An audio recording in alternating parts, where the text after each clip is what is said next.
الحمد لله رب العالمين والصلاة والسلام على رسوله الأمين أما بعد فأعوذ بالله من الشيطان الرجيم بسم الله الرحمن الرحيم جعل الله الكعبة البيت الحرام قياما للناس وأمنا صدق الله العظيم۔ یہ جو ابھی آیت کریمہ پڑھی میں نے، اس آیت کریمہ کے اندر اللہ تعالیٰ نے عجیب و غریب بات بیان فرمائی ہے۔ اللہ تعالیٰ فرماتے ہیں کہ میں نے یہ جو کعبہ ہے، خانہ کعبہ جس کو ہم کہتے ہیں، اس کو میں نے دنیا والوں کی قیام کا ذریعہ بنایا ہے۔ کیا مطلب؟ جب تک یہ خانہ کعبہ ہے تب تک یہ دنیا ہے، اور جس دن یہ خانہ کعبہ نہیں رہے گا یہ دنیا ختم ہو جائے گی۔ آپ سوچیں، کبھی کبھی نوجوان مجھ کو ملتے ہیں، کالج کے نوجوان، ان کو اسلام پر شک ہوتا ہے کہ اسلام برحق ہے یا نہیں ہے، تو میں ان سے کہتا ہوں کہ اسلام کے برحق ہونے کی سب سے بڑی دلیل یہ ہے کہ اسلام کا جو مرکز ہے خانہ کعبہ، جب تک وہ ہے دنیا ہے، اور جس دن وہ مرکز نہیں رہے گا دنیا بھی نہیں رہے گی۔ اب سوچئے اسلام کے برحق ہونے کی اس سے بڑی دلیل کیا ہو سکتی ہے؟ ہمارا رشتہ اس خانہ کعبہ سے اب تک جو تھا وہ حسی تھا۔ حسی کس کو کہتے ہیں؟ جس چیز کو ہم دیکھ سکے، جس چیز کو ہم چھو سکے، جس چیز کو ہم سونگھ سکے، اس کو کہتے ہیں حسی تعلق۔ خانہ کعبہ سے ہمارا تعلق اب تک حسی تھا، اب یہاں سے چلے جائیں گے تو خانہ کعبہ سے ہمارا تعلق معنوی ہوگا۔ کیا مطلب؟ اس کو سمجھنا ضروری ہے۔ اور میں ہمیشہ ایک بات کہتا ہوں کہ میں بیان نہیں کرتا ہوں، میں وہ بات کہتا ہوں کہ جس پر ہم سب کو عمل کرنا ہوتا ہے۔ لوگ بیان کو انٹرسٹ کے لیے سنتے ہیں۔ ابھی عرفات میں نے بیان کیا، ایک احمد آبادی بھائی ملے اور مجھ کو کہنے لگے مفتی صاحب کیا شاندار بیان کیا آپ نے۔ میرے ساتھ ایک بھائی تھے، میں نے ان سے پوچھا، احمد آبادی بھائی سے، میں نے کیا بیان کیا تھا؟ کچھ نہیں معلوم۔ تو میں نے کہا شاندار بیان کس کو بولتے ہیں؟ آپ کا موڈ فریش ہو ایک بات سناؤ۔ میں گجرات میں کئی جگہوں پر جاتا ہوں بیان کے لیے، تو ایک مسجد کے ٹرسٹی ملے مجھے اور مجھ سے کہنے لگے مفتی صاحب آپ سے پہلے پچھلی جمعہ میں ایک مولانا آئے تھے، شاندار بیان کر کے گئے تھے۔ میں نے کہا کیا بیان کیا تھا؟ تو انہوں نے کہا کہ اسپیکر، لاؤڈ اسپیکر اتنا زور سے تھا کہ کچھ سمجھ میں ہی نہیں آ رہا۔ اب ہماری قوم کے یہاں آپ سوچئے کہ شاندار بیان کس کو کہتے ہیں ہمارے یہاں؟ جتنا چیخو اتنا شاندار بیان، باقی بیان میں کیا ہو رہا ہے وہ نہیں معلوم، عمل کیا کرنا ہے وہ نہیں معلوم۔ اس لیے میں آپ سے جو بات کر رہا ہوں اس کو سمجھنا اچھی طرح۔ آج کی جو سائنس ہے، آپ حیران ہوں گے، 1 سال پہلے کی تحقیق ہے سائنسدان کی کہ بلیک اسٹون، جس کو ہم حجر اسود کہتے ہیں، بلیک اسٹون، اس کے بارے میں 1 سال پہلے امریکہ کا ایک بہت بڑا سائنٹسٹ ہے، اس کا نام ابھی میرے ذہن میں نہیں ہے، اس نے یہ ریسرچ کیا کہ بلیک اسٹون یہ سپر کنڈکٹر ہے۔ کیا مطلب سپر کنڈکٹر ہے؟ سپر کنڈکٹر کہتے ہیں اس کو کہ جس کی وجہ سے کائنات کا نظام چلے۔ وہ یہ کہہ رہا ہے کہ یہ بلیک اسٹون سپر کنڈکٹر ہے، اس کی وجہ سے کائنات کا نظام چلتا ہے۔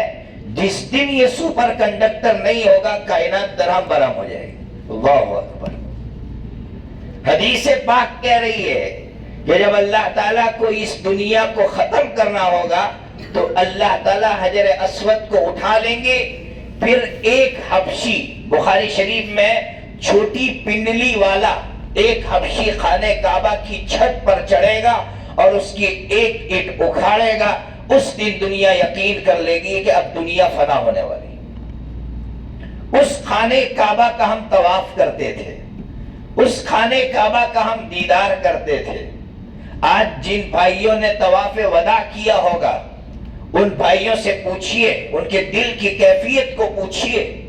جب وہ وہاں سے رخصت ہو رہے تھے ان کے آنسو نظر آ رہے تھے اور ان کا دل، دھڑکتا ہوا دل بول رہا تھا کہ آج ہم نے کس کو چھوڑا ہے.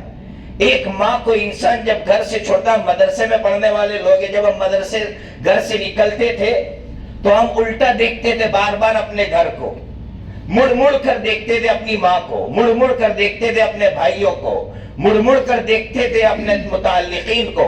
آج جب اس کعبہ کو چھوڑ رہے تھے وہی منظر ہماری آنکھوں میں تھا کہ مڑ مڑ کر ہمارا وہ بھائی خانہ کعبہ کو دیکھ رہا ہے. لیکن میرے بھائیوں، یہ ایک جذباتی کیفیت تھی. اصل کیا ہے وہ میں آپ کو بتانا چاہ رہا ہوں کہ اب ہم اپنے ملک میں چلے جائیں گے، ہمارا اس خانہ کعبہ سے جو تعلق اب ہوگا وہ معنوی ہوگا. کیا مطلب؟ تمام مفسرین کا اتفاق ہے کہ جتنی مسجدیں ہیں وہ خانہ کعبہ کی بیٹیاں ہیں. اب تک میرا تعلق خانہ کعبہ سے تھا، اب میرا تعلق مسجد سے ہے تو خانہ کعبہ سے میرا تعلق ہے، اور اگر مقام پر جا کر میرا تعلق مسجد سے نہیں ہے تو خانہ کعبہ کی جو طواف کی ہے اس پر مجھے غور کرنے کی ضرورت ہے.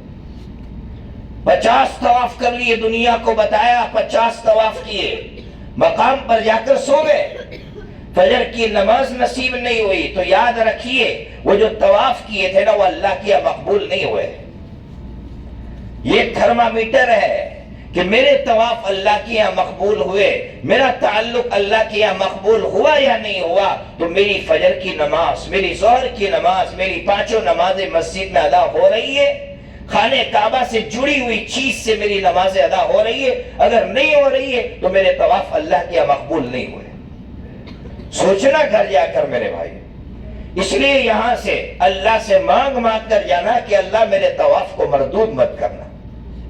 میں نے اللہ بہت قربانی دے کر تیرے گھر کے طواف کیے، تیرے گھر کے پھیرے لگائے، اب اللہ جب مقام پر جاؤ تو میرا تعلق اس خانہ کعبہ کی جو بیٹیاں یعنی مسجد ہے اس سے اٹوٹ ہونا چاہیے.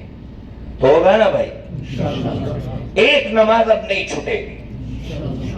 مجھے یہاں بہت افسوس سے کہنا پڑتا ہے کہ بہت سے بھائی ایسے تھے جو طواف کرتے تھے لیکن فرض نماز نہیں پڑھ پاتے تھے، مسجد میں فرض نماز نہیں پڑھ پاتے تھے، نوافل کا خوب اہتمام کرتے تھے. نہیں، طواف کے پھیرے اس لیے ہے کہ ہم فرائض کا اہتمام کریں، فرائض کی پابندی کریں. ایک فرض نماز ہماری نہیں چھوٹنی چاہیے، مسجد سے باہر نہیں ہونی چاہیے، گھر پہ بھی نہیں. گھر عورتوں کے لیے ہے، مردوں کے لیے نہیں ہے. پھر ہمارا تعلق خانہ کعبہ سے کیسا رہا؟ اس لیے میں نے یہ آیت پڑھی کہ ہم اپنا جائزہ لیں گے. یہ کوئی بیان نہیں ہے، یہ جائزے کی مجلس ہے، ہم اپنا جائزہ لیں گے. دوسری بات، اب ہم مدینہ منورہ جائیں گے. آپ سب جانتے ہیں کہ ہم اب تک حضرت نبی پاک صلی اللہ تعالی علیہ وسلم کو جو درود بھیجتے تھے تو فرشتہ ہمارا درود لے کر آقا صلی اللہ تعالی علیہ وسلم کی بارگاہ میں، آقا کے دربار میں پہنچتا تھا اور ہمارے نام سے وہ درود پیش کرتا تھا. اب اللہ ہمیں وہ قیمتی گھڑی عطا فرمائیں گے کہ ہم ڈائریکٹلی حضرت نبی پاک صلی اللہ تعالی علیہ وسلم کو اپنا سلام پیش کریں گے. اس سے بڑی سعادت، اس سے بڑی مبارک گھڑی اور کون سی ہوگی کہ دنیا میں کسی کونے میں بیٹھ کر درود پڑھتے تھے، فرشتہ لے جاتا تھا. اب میں پڑھوں گا، ڈائریکٹ آقا صلی اللہ تعالی علیہ وسلم میرا درود سنیں گے. اس کے لیے ظاہر سی بات ہے جب آقا سے ہمارا سامنا ہوگا تو کیسا ہونا چاہیے. مجھے ایک واقعہ یاد آیا. ہمارے انڈیا میں ایک بہت بڑے عالم ہے، ابھی حیات ہے، دعا کرے اللہ تعالیٰ ان کو رہائی نصیب فرمائے. حضرت مولانا کلیم صدیقی صاحب دامت برکاتہ، حضرت مولانا نے یہ واقعہ سنایا. حضرت مولانا فرماتے ہیں کہ میں ایک مرتبہ، حضرت تو بہت حج کرتے تھے، عمرے بھی بہت کرتے تھے، تو حضرت فرماتے حج یا عمرے کے لیے آئے تھے. مطاف میں آپ نے دیکھا ہوگا کہ اچانک نماز کھڑی ہو جاتی ہے تو طواف رک جاتا ہے. تو حضرت فرماتے میں بھی طواف کر رہا تھا، طواف کے دوران نماز کھڑی ہو گئی، میں رک گیا. میرے بغل میں ایک مصری بھائی تھا، تو حضرت مولانا داعی تھے. اور داعی کا ایک مزاج ہوتا ہے، چپ نہیں بیٹھتا ہے، بغل میں کوئی بیٹھے گا اس کو دعوت دے گا. حضرت مولانا نان مسلمین میں کام کرتے ہیں انڈیا میں، سب کو معلوم ہے لاکھوں لوگوں نے ان کے ہاتھوں پر اسلام قبول کیا ہے. تو حضرت مولانا فرماتے ہیں میں نے اس مصری بھائی سے صرف ایک جملہ کہا کہ اگر تیرا سامنا محشر میں آقا سے ہوگا تو تو کیا جواب دے پائے گا؟ حضرت فرماتے اتنے میں نماز کھڑی ہو گئی. نماز کی پہلی رکعت ہوئی، سجدہ ہوا، دوسری رکعت کے لیے ہم کھڑے ہوئے تو وہ مصری بھائی کھڑا نہیں ہوا. میں حیران کیا ہوا؟ فرماتے نماز کے بعد دیکھا تو کیا دیکھا کہ اس کی جان اللہ کے حوالے ہو گئی. کیسا دل پر لیا اس بندے نے کہ اللہ آقا سے سامنا ہوگا تو آقا کو کیا جواب دوں گا کہ میرا چہرہ آقا کی سنت کے موافق نہیں، میرا لباس آقا کی سنت کے موافق نہیں، میری زندگی آقا کی سنت کے موافق نہیں. کس منہ سے میں آقا کے دربار میں پہنچ رہا ہوں اور کس منہ سے آقا کو سلام پیش کر رہا ہوں؟ ظاہر سی بات ہے اس کے لیے ابھی سے وہ عزم کر کے جانا ہوگا کہ اللہ آئندہ کبھی بھی آقا کی زندگی سے ہٹ کر زندگی نہیں گزاروں گا. یہ عزم کر کے پھر آقا کے دربار میں ہم پہنچیں گے، تب ہمیں محسوس ہوگا کہ آقا سے ہمارا رشتہ کیسا ہے. اس لیے جو کرنے کے کام ہے وہ میں بتلا رہا ہوں کہ ہمیں کیا کرنا ہے. عزم کر لو، اگر داڑھی نہیں رکھتے تھے تو داڑھی رکھیں گے، اگر معاملات صحیح نہیں تھے، صرف داڑھی سنت نہیں ہے.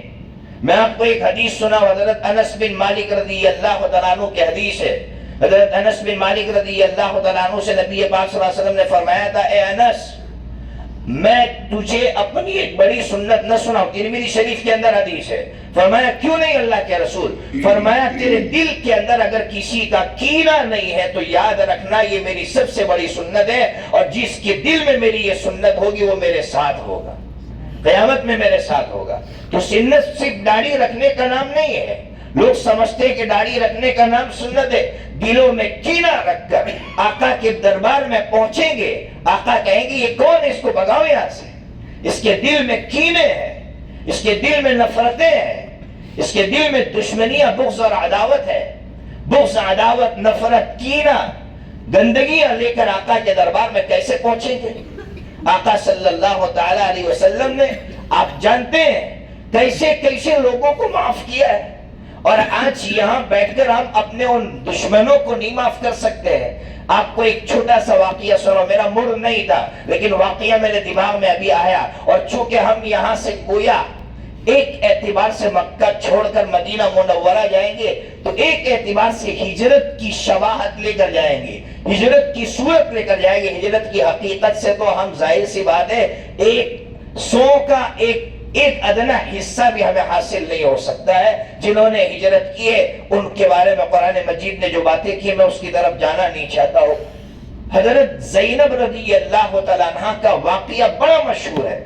عورتیں بیٹھی ہوئی ہے، جب مکہ مکرمہ چھوڑے گی تو ان کے دماغ میں حضرت زینب رضی اللہ تعالیٰ عنہ کا وہ واقعہ ہونا چاہیے کہ جب ان کے شوہر، اب ہم جائیں گے بدر کے میدان میں جائیں گے تو بدر کے میدان میں حضرت زینب رضی اللہ تعالیٰ عنہ کے شوہر ابو العاص جو مسلمان نہیں تھے، اس وقت مسلمان اور غیر مسلم کا نکاح صحیح تھا، کر سکتے تھے.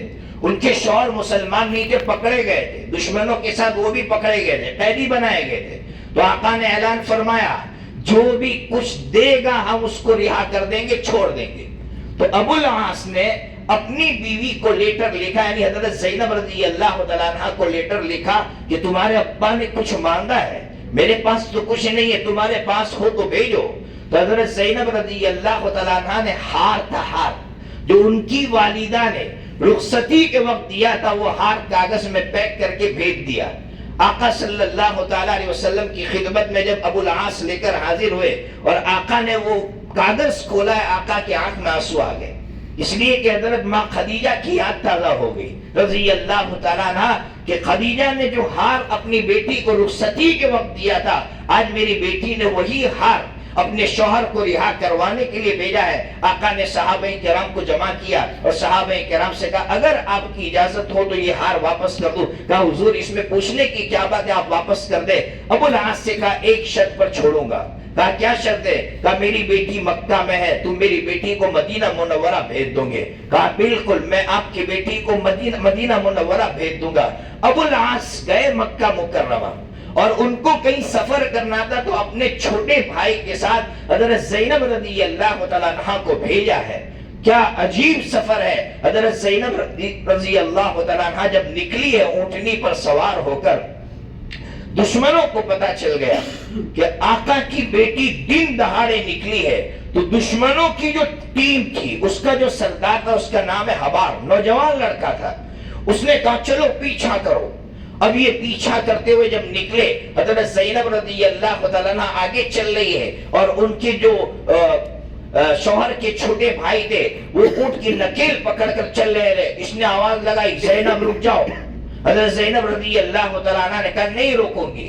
اب اس ظالم نے دور سے تیر چلایا، جب تیر چلایا تو وہ تیر اونٹنی کے پیر پر لگا، جیسے ہی اونٹنی کے پیر پر لگا اونٹنی اچھلی، اور جیسے ہی اونٹنی اچھلی تو حضرت زینب رضی اللہ تعالیٰ عنہ حمل سے تھی، پیٹ سے تھی، وہ قریب میں ایک چٹان تھی، اس پر اوندھی گری، جیسے اوندھی گری تو وہ پیٹ کا بچہ گر گیا اور خون میں لت پت ہو گئی، لیکن ظالموں کو پھر بھی رحم نہیں آیا۔ میرے بھائیو سوچئے، ہجرت کے اس منظر کو سوچئے۔ آج ہم تھوڑی سی تکلیف برداشت نہیں کر پاتے۔ ہجرت کے اس منظر کو اپنے دماغ میں لائیے، اپنی آنکھوں میں بٹھائیے۔ حضرت زینب رضی اللہ تعالیٰ عنہ خون میں لت پت ہے، خون میں لت پت ہے، پھر بھی ظالموں کو ترس نہیں آیا، کھینچ کر واپس لے گئے، مکہ لے گئے۔ ابو سفیان نے سمجھایا کہ رات کو تم چپکے سے لے جانا، رات کو چپکے سے لے کر وہ نکل گئے۔ آقا صلی اللہ تعالیٰ علیہ وسلم نے حضرت زید کو بارڈر پر کھڑا کیا تھا کہ میری بیٹی آئے گی لے کر آنا۔ اس وقت پردے کی آیتیں نہیں اتری تھی، اس لیے ایک دوسرے کے ساتھ سفر کرنا جائز تھا، ورنہ آپ کے دماغ میں سوال ہوگا یہ کیسا سفر ہو رہا ہے، تو اس وقت پردے کی آیت نہیں اتری تھی۔ حضرت زید لینے کے لیے آئے، حضرت زید نے دیکھا کہ حضرت زینب رضی اللہ تعالیٰ عنہ بالکل نڈھال، خون میں لت پت ہوگی۔ کس طرح آقا نے اپنی بیٹی سے ملاقات کی ہوگی، آپ سوچئے۔ ایک بچہ گر گیا، اور آپ کو ایک عجیب بات سناؤ، یہی حضرت زینب رضی اللہ تعالیٰ عنہ ایک مدت کے بعد ان کی یہاں ایک بچہ پیدا ہوا۔ اب ایک بیٹی کا ایک بچہ دشمن نے مار ڈالا ہو، اور دوسرا بچہ پیدا ہوا، اور وہ بھی آخری سانسیں لے رہا ہو، آخری سانسیں لے رہا ہے۔ بچہ پیدا ہوا ایک مدت کے بعد، وہ آخری سانسیں لے رہا ہے۔ بخاری شریف، کسی اور کتاب کی بات نہیں کر رہا ہوں، بخاری شریف کے حوالے سے بات کر رہا ہوں۔ حضرت زینب رضی اللہ تعالیٰ عنہ نے کہا کہ جاؤ میرے ابا کو بلا لاؤ کہ تمہارا نواسا یا نواسی آخری سانسیں لے رہا ہے۔ آقا مسجد نبوی میں صحابہ کرام کو دین سکھا رہے تھے، کہا جاؤ میری بیٹی سے کہو صبر کرو، صبر کرو اور ثواب کی امید رکھو۔ آپ سوچئے تو صحیح، کس بیٹی سے کہا جا رہا ہے؟ جس بیٹی کا بچہ پہلے مار دیا دشمنوں نے، اور آج دوسرا بچہ آخری سانسیں لے رہا ہے، پھر بھی آقا کہہ رہے جاؤ میری بیٹی سے کہو صبر کرو، میں یہاں دین سکھا رہا ہوں، میں یہاں صحابہ کرام کو دین سکھا رہا ہوں، اور یہاں دین کی کوئی اہمیت نہیں، دین سیکھنے کا کوئی شوق نہیں۔ بہرحال جب آقا سے کہا کہ جاؤ میرے ابا سے کہو کہ تمہیں اللہ کا واسطہ ہے، آقا کو جب اللہ کا واسطہ دیا گیا، آقا تشریف لائے، آقا نے وہ بچہ ہاتھ میں لیا۔ بخاری شریف میں کان یتقعقع نفسہ، آخری سانسیں لے رہا تھا، آقا کی آنکھ میں آنسو آ گئے۔ حضرت عبد الرحمن ابن عوف رضی اللہ تعالیٰ عنہ بغل میں کھڑے تھے، کہا حضور آپ رو رہے ہیں؟ کہا کیوں نہیں، میں کیوں نہیں رو سکتا ہوں، ظاہر سی بات ہے نواسا، آقا صلی اللہ تعالیٰ علیہ وسلم سے زیادہ رحم دل کون ہو سکتا ہے۔ وہ دشمن جس نے تیر مارا تھا حبار، جب وہ مسلمان ہوئے ہیں، آقا صلی اللہ تعالیٰ علیہ وسلم نے ان کو معاف کر دیا اور دل میں سے نکال دیا۔ آقا کے دربار میں اگر پہنچ رہے ہیں تو اپنا کٹر سے کٹر دشمن اس کو دل میں سے نکال دو، اور اللہ سے کہہ دو کہ اللہ میں نے اس کو معاف کر دیا، اللہ تجھے میں گواہ بنا کر کہتا ہوں اللہ میں نے اس کو معاف کر دیا۔ آج اللہ سے کہو اسی مجلس میں بیٹھ کر میرے بھائیو ہمت کرو، دشمنوں کو معاف کرنے سے زیادہ اور کوئی ہمت نہیں ہو سکتی، ہے نا بھائی؟ تو معاف کریں گے نا بھائی؟ معاف کر کے آقا کے دربار میں پہنچے گا۔ ہماری غلط فہمی، ہم سنت کس کو سمجھتے ہیں؟ میں نے کہا نا، ہم داڑھی پہ بات کرتے ہیں، ہم لباس پہ بات کرتے ہیں، لیکن معاملات پہ بات نہیں کرتے۔ میں نے دیکھا مطاف میں بیٹھ کر کھجور کھا کر گٹھلیاں مطاف میں پھینکتے ہوئے۔ کیا یہ ہے معاملہ، یہ اخلاق، یہ ہے تہذیب ہماری؟ کہ ہم مطاف میں بیٹھے ہیں، اور ہم مطاف جیسی مقدس جگہ پر بیٹھ کر گٹھلی کھا کر پھینک رہے. ہونا تو یہ چاہیے تھا کہ کوئی گٹھلی نظر آتی تو ہم اس کو اٹھا کر کچرے کے ڈبے میں ڈال دیں، لیکن ہم تو وہ سب نہیں. ہمارا تو بس خالی ٹوپی داڑھی اور لباس، بس اتنا ہے ہمارا دین.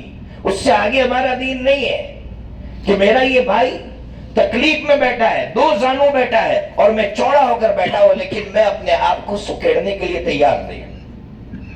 یہ ہمارے اخلاق ہے، یہ ہمارے معاملات ہے. اس لیے اللہ رب العزت سے ہم اس طرح کا معاملہ کریں کہ اللہ آج میں جتنے میرے دشمن ہیں تجھے گواہ بنا کر معاف کر رہا ہوں. میں آقا کے دربار میں اس طرح پہنچنا چاہتا ہوں کہ آقا کی ایک بھی سنت مجھ سے چھوٹ نہ رہی ہو، ایک بھی سنت چھوٹ نہ رہی ہو. اب جب ہم پہنچیں گے، میں اب مختصر کر کے، بہت مختصر کر کے، اس لیے کہ لوگوں کا کھانا بھی باقی ہے، پھر لوگوں کو نکلنا ہے، آرام بھی کرنا ہے. مدینہ منورہ میں وقت کیسے گزاریں گے بہت مختصر کر کے بتلاتا ہوں. دیکھو میرے بھائیو، یہ جو عشاء کے بعد ہم لوگ جاگتے ہیں اور بیٹھے رہتے دوستوں کے ساتھ وقت گزاری کرتے ہیں، اس کو اب ختم کرے. مدینہ منورہ میں اب اس کو پلو باندھ لے کہ عشاء کے بعد فوراً سو جائیں گے اور 2:30 بجے اٹھ کر ہم تہجد کی نماز پابندی سے پڑھیں گے. تہجد ہماری مسجد نبوی میں نہیں ناگا ہونی چاہیے. فرائض دور کی بات ہے، تہجد. اور مسجد نبوی میں جب آپ تہجد پڑھنے کے لیے آئیں گے، مسجد نبوی میں مدینہ منورہ کی جو ٹھنڈی ہوا آپ محسوس کریں گے، اس کو آپ جب اس ٹھنڈی ہوا کو محسوس کریں گے، ایسا لگے گا کہ دنیا کی بڑی سے بڑی، دنیا کی خوبصورت سے خوبصورت جگہ جتنی ہے اور وہاں لوگ جا کر جو بہت فریش ہوتے ہیں، اس سے زیادہ خوبصورت ہوا کہیں کہیں نہیں ہو سکتی. اتنی پاکیزہ، اتنی ٹھنڈی کھن کی ہوا، جب وہ صبح تہجد کے وقت اذان ہو رہی ہو اور ٹھنڈی ہوا آ رہی ہو اور اب مسجد نبوی کا رخ کیے ہوئے ہو، کیا منظر ہوتا ہے. ایسا منظر جب گھروں پر پہنچتے ہوئے ایسا منظر دیکھتے ہوئے ہماری آنکھیں ترستی کہ کب ایسا منظر دیکھنے کو ملے گا. تو سب سے پہلے ہم تہجد کی نماز مسجد نبوی میں جا کر پڑھیں. عورتیں بھی. اب ایک صاحب نے کہا عورتیں گھر میں پڑھیں بہتر ہے. میں نے کہا بھائی بہتر ہے، لیکن بیچاری زندگی میں ایک مرتبہ تو آتی ہے. اب زندگی میں ایک مرتبہ آئے اور آپ کہیں گے بہتر پر عمل کرو، تو وہ کہیں گے اس سے بہتر پر عمل تو آپ نے چھوڑا ہے. ظاہر سی بات ہے. اس لیے تہجد کی نماز عورتیں بھی پڑھیں اور پھر اس کے بعد فجر کی نماز با جماعت ادا کریں مسجد میں. ایک بات یاد رکھو، 40 نماز ادا کرنے کی جو فضیلت ہے صحیح حدیث سے ثابت ہے. ترمذی شریف کے اندر حدیث ہے کہ جو مسجد نبوی میں یاد رکھنا، مدینہ منورہ میں نہیں، مسجد نبوی میں 40 نمازیں ادا کرے گا، 3 پروانے اس کے لیے ہے. نمبر 1، نفاق سے اللہ تعالیٰ اس کو نجات عطا فرمائے، یعنی اس کو مومن بنا دیتے ہیں. آج ہم لوگ منافق ہیں. منافق کس کو کہتے ہیں؟ جہاں قربانی دینے کی بات آئے گھس جائیں کہیں اور. بھائی ظاہر سی بات ہے، تو اس کا مطلب ہم مومن نہیں ہے، منافق ہے. تو اللہ اس کو مومن بنا دیتے. نمبر 2، اللہ عذاب سے اس کو نجات عطا فرماتے ہیں. ظاہر سی بات ہے کتنی بڑی. اور نمبر 3، من النار، جہنم سے اللہ تعالیٰ اس کو نجات عطا فرماتے ہیں. تو پابندی سے 40 نمازیں ادا کرنی. اب کیسے ادا کرنی ہے ترتیب بتلاتا ہوں. یہ ترتیب پر آپ عمل کریں گے آسان ہو جائے گا. فجر کی نماز پڑھ لی. فجر کی نماز کے بعد اگر بشاشت ہو، آپ کے اندر بشاشت ہو، نیند کا زیادہ غلبہ نہ ہو، میں نے کہا رات کو جلدی سو جائیں گے انشاءاللہ نیند پوری ہو جائے گی، وہاں سے مسجد قباء چلے جاؤ. مسجد قباء تقریباً 2 کلومیٹر ہے. آپ تو آرام سے چل سکتے ہیں. ہم یہاں 3 5 کلومیٹر چلتے تھے. چل کے بھی جا سکتے ہیں اور ٹیکسی والے بھی جاتے ہیں، سرکاری بسیں بھی جاتی ہے. مسجد نبوی سے نکل کر فجر کی نماز کے بعد ہم وہاں جا کر اشراق کی نماز ادا کریں گے. مسجد قباء میں 2 رکعت نفل پڑھنے کا ثواب 1 عمرے کے برابر ہے. آپ سوچئے آپ عمرہ کرنے کے لیے کتنی تکلیفیں اٹھاتے تھے اور وہاں 2 رکعت آپ پڑھ کے آگے 1 عمرے کا ثواب. آقا نے فرمایا مسجد نبوی میں نماز پڑھنے کا ثواب 1 حج کے برابر حضور نے فرمایا، اور مسجد قباء میں نماز پڑھنے کا نفل کا ثواب فرما رہے حضور کہ 1 عمرے کے برابر ہے. صحیح حدیث ہے. تو 1 عمرے کا ثواب ملے گا. آپ آئیے وہاں سے آ کر آپ کو آرام کرنا ہے، آرام کیجئے. اور میں سمجھتا ہوں بہتر وقت یہ ہے فجر کے بعد کا، آپ زیارت کے لیے چلے جائیں. زیارت آپ احد کے میدان میں جا سکتے ہیں. زیارت کے لیے میں یہ جو ایک بڑا گروپ بنا کر جاتے ہیں نا ہم لوگ، اس میں وہ چیز نصیب نہیں ہوتی ہے، جلدی جلدی میں وہ چیز نصیب نہیں ہوتی ہے. اکیلے جاؤ احد کے میدان میں، اکیلے چلے جاؤ، 2 4 5 ساتھی، اور احد کے میدان میں جو 70 صحابہ کرام مدفون ہیں، احد کا جو جنگ ہوئی ہے اس جنگ کو پہلے سنو، پڑھو، اور پڑھنے کے بعد احد کے میدان میں جاؤ، تب جا کر پتا چلے گا کہ ان کی کیا قربانیاں تھیں. اور جو 3 صحابہ کی خبریں، حضرت حمزہ رضی اللہ تعالیٰ، حضرت مصعب بن عمیر رضی اللہ تعالیٰ، عبداللہ بن جحش رضی اللہ تعالیٰ، 3 صحابہ کی خبریں، آپ وہاں جائیں گے آپ کا دل پھٹ جائے گا، آپ کا دل پھٹ جائے گا. ان کی حضرت حمزہ رضی اللہ تعالیٰ عنہ کی جو قربانی ہے، کیا بیان کر سکتے ہیں ہم. حضرت مصعب بن عمیر رضی اللہ تعالیٰ عنہ کی قربانی، ایک واقعہ سناؤ. حضرت مصعب بن عمیر رضی اللہ تعالیٰ عنہ بڑے ناز میں پلے تھے، مالدار گھرانے کے نوجوان تھے. جب انہوں نے اسلام قبول کیا تو آقا نے فرمایا مصعب میرے پاس قرآن سیکھو. حضرت مصعب رضی اللہ تعالیٰ عنہ قرآن کے بہت بڑے عالم تھے. فرمایا مصعب اب تم مدینہ منورہ چلے جاؤ، ابھی ہجرت نہیں ہوئی ہے. آقا مکہ مکرمہ میں حضرت مصعب کو مدینہ منورہ بھیج دیا، کہا جاؤ مدینہ چلے جاؤ. حضرت مصعب بن عمیر رضی اللہ عنہ مدینہ منورہ چلے گئے، وہاں کے لوگوں کو قرآن سکھاتے تھے. جب آقا ہجرت کر کے پہنچے اور مسجد قباء پہنچے ہیں، اللہ اکبر، مسجد قباء میں پہنچے، آقا اس طرح تشریف فرمائے. ایک طرف حضرت سیدنا ابو بکر صدیق رضی اللہ عنہ ہے، ایک طرف حضرت علی رضی اللہ تعالیٰ عنہ، جلوہ افروز ہے. جیسے ہی حضرت مصعب بن عمیر رضی اللہ تعالیٰ عنہ ملنے کے لیے داخل ہوئے تو نبی پاک صلی اللہ علیہ وسلم کی آنکھوں میں آنسو آنے لگے، تب آنسو گرنے لگے. حضرت علی رضی اللہ تعالیٰ عنہ نے دیکھا کہ حضور رو رہے. فرمایا حضور کیا بات ہے؟ تو فرمایا علی دیکھو تو صحیح مصعب کو. کہا کیا ہوا حضور؟ کہا مصعب کے جسم پر جو چادر ہے اس پر چمڑے کے پیون لگے ہوئے.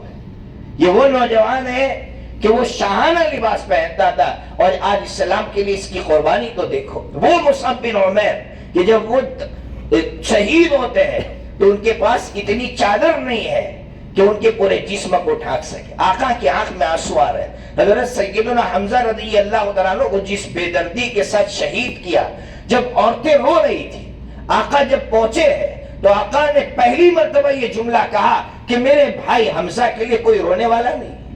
اب سوچئے آقا صلی اللہ علیہ وسلم کے دل پر کیا بیتی ہوگی. میں آپ کو ایک بات یہاں بیٹھ کر سنا رہا ہوں، یہاں نمازیں ہوتی ہے، بخاری شریف کے اندر ہے کہ آقا نے کبھی کسی کی قبر کا مستقلاً سفر نہیں کیا ہے. حضرت حمزہ رضی اللہ تعالیٰ عنہ وہ شہید ہے کہ آقا نے اپنی وفات سے 1 سال پہلے باقاعدہ سفر کیا احد کے میدان کا، اور وہاں جا کر دعا کر کے واپس گئے.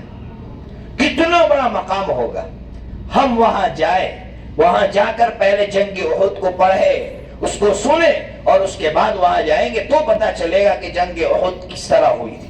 اسی طرح احزاب، جنگ احزاب، اب تو وہاں ایک مسجد ہو گئی. پہلے مساجد 7 مسجدیں الگ الگ تھی، اب 7 مسجدوں کو ایک بنا دیا ہے جہاں جنگ خندق ہوئی، جس کو احزاب کہتے ہیں. اس کو بھی پڑھیے کہ جنگی یہ جو ہم کو لے کر جاتے ہیں وہ بھائی پوری حقیقت بیان نہیں کر پاتے. ان کے پاس مختصر وقت ہوتا ہے، یا وہ پڑھے لکھے نہیں ہوتے، ان کے پاس صحیح علم نہیں ہوتا ہے، تو بہت سی چیزیں وہ غلط بھی بیان کر دیتے ہیں. اس لیے ہم صحیح چیز سنیں، پڑھیں، اس کے بعد وہاں جائے. اسی طرح بدر کا میدان ہے، اسی طرح مسجد ذو قبلتین ہے، بہت ساری زیارت کی جگہیں ہیں. اب ہم اپنا وقت خود طے کریں کہ ہمیں فجر کے بعد جانا ہے یا کب جانا ہے، لیکن سب سے بہترین وقت فجر کے بعد کا وقت ہوتا ہے، اس لیے کہ وہ تقریباً کتنے گھنٹے، میں نے 8 گھنٹے ہوتے ہیں.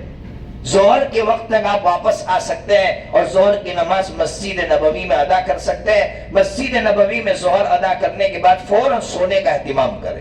اگر دوپہر میں قیلولہ کریں گے تو رات میں آنکھ کھلے گی، اور اگر دوپہر میں قیلولہ نہیں کریں گے تو تہجد کے وقت آنکھ نہیں کھلے گی. یہ جو نوجوان شکایت کرتے ہیں نا کہ ہماری آنکھیں نہیں کھلتی، اس کی بڑی وجہ یہ، آدھا گھنٹہ بھی سو تو تہجد کے وقت آنکھ کھل جائے گی. پھر عصر کی نماز مسجد نبوی میں ادا کریں. اب وقت بہت لمبا ہوتا ہے. اب میں کہتا ہوں کہ اب ٹہلنے کے لیے جس کو جانا ہو باہر جائے، مدینہ کی گلیوں میں گھومے. چاہے آپ کو تفریح کرنا ہو، شاپنگ کرنا ہو، ہاتھ میں تسبیح ہو، درود شریف پڑھ رہے ہو اور اس کے ساتھ ساتھ مدینہ کی گلیوں میں گھوم بھی رہے ہو، آدھا گھنٹہ پہلے مسجد نبوی میں آ جاؤ۔ میرے بھائیو ایک بات کہنا بھول گیا، صلاۃ السلام پیش کرنے کا بہترین وقت کیا ہے؟ ہمارے لوگ کیا کرتے ہیں، نماز کے بعد جب بھیڑ ہوتی ہے تب صلاۃ السلام پیش کرنے کے لیے جاتے ہیں۔ صلاۃ السلام پیش کرنے کا سب سے بہترین وقت ہر نماز، فرض نماز سے 1 گھنٹہ پہلے۔ اتنی تو قربانی دیں گے نا بھائی، 1 گھنٹہ پہلے جانا مشکل نہیں ہے بھائی۔ اب وہاں جا کر تو اتنا اہتمام کریں کہ 1 گھنٹہ پہلے صلاۃ السلام پیش کرنے کے لیے پہنچ جائے۔ اور کیسے پیش کریں گے، بہت سے بھائیوں کو شاید پتہ نہ ہو، وہاں سب سے پہلے آقا صلی اللہ تعالیٰ علیہ وسلم کو سلام پیش کرنا ہوتا ہے۔ اور سلام کیسے پیش کریں گے، بولو بھائی، بولو زور سے، الصلاۃ والسلام علیک یا رسول اللہ، یا الصلاۃ والسلام علیک یا حبیب اللہ۔ جو آقا کا لقب ہے اس لقب سے ہم پکاریں، پھر سلام ہم کہیں کہ حضور یہ میری طرف سے ہے، پوری امت کی طرف سے ہے، یا فلاں بھائی کی طرف سے میں آپ کو سلام پیش کر رہا ہوں۔ 5 نمازوں میں 5 مرتبہ سلام پیش کرنے کا موقع ملے گا، ہر نماز سے 1 گھنٹہ پہلے، آسانی کے ساتھ۔ اب مغرب میں آپ سلام پیش کر کے جیسے ہی آپ باب سلام سے داخل ہوں گے، پھر لیفٹ ماریں گے، لیفٹ موڑیں گے تو باب بلال آتا ہے، باب بلال سے اندر گھسیں گے تو جیسے ہی گھسیں گے واپس لیفٹ سائڈ میں 6 چھتریاں آتی ہے، 6 چھتریاں جہاں آپ بیٹھیں گے۔ اب تو وہاں سفید پردے لگاتے ہیں لیکن بہرحال پھر بھی گنبد خضرا نظر آتا ہے، وہاں بیٹھ کر آپ سکون کے ساتھ گنبد خضرا کو دیکھتے رہیں، درود پڑھتے رہیں، دعائیں مانگتے رہیں، ایسا موقع کبھی ہاتھ نہیں آئے گا۔ پھر مغرب کے بعد سے ہمت کر کے اگر کوئی کام نہ ہو تو عشاء تک وہاں بیٹھے رہے اور پھر عشاء کی نماز پڑھ کے ہم گھر جائیں۔ ہمارا وقت مدینہ منورہ میں اس طرح گزرنا چاہیے کہ ایک بھی فرض نماز باہر نہیں، اور صلاۃ و سلام پیش کرنے کے لیے 1 گھنٹہ پہلے ہم پہنچ جائیں گے۔ اللہ تبارک و تعالیٰ سے دعا فرمائے کہ اللہ تبارک و تعالیٰ ہمیں مقبول فرمائے۔ ہر دعا میں مقبولیت کی دعا مانگے، مقبول ہونا بہت بڑی چیز ہے۔ ہم لوگ بہت کچھ مانگ لیتے لیکن مقبول ہونا ہی نہیں مانگتے۔ جب خانہ کعبہ کو چھوڑ رہے تھے تو اس وقت یہی مانگتے کہ اللہ ہماری جتنی عبادت ہے اس کو مقبول فرما۔ بس اتنی دعا ہر دعا میں مانگے۔ اللہ تبارک و تعالی جتنے بھی ہمارے بھائی یہاں آئے ہوئے اللہ ان کے حج کو بھی مقبول فرمائے، اور آقا صلی اللہ تعالی علیہ وسلم کے دربار میں جو حاضری ہم سب کو اللہ تعالی عطا فرما رہے اس حاضری کو بھی اللہ تعالی مقبول فرمائے۔ وآخر دعوانا الحمدللہ رب العالمین۔